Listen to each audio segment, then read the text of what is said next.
Hi friends, this video shows how to remove some movies and shows from kids profile. Right now I am in kids profile kit 2, and here in this profile I already installed these apps: Prime Video, Netflix and Hotstar. If you go down here you can see shows and movies.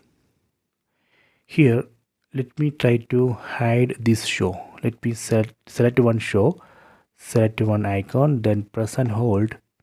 Select button on the remote, press and hold, then select hide.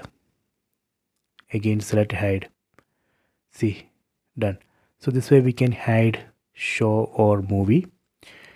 If you want to see that hidden show or movie, you can go to top left corner, select settings, enter profile password,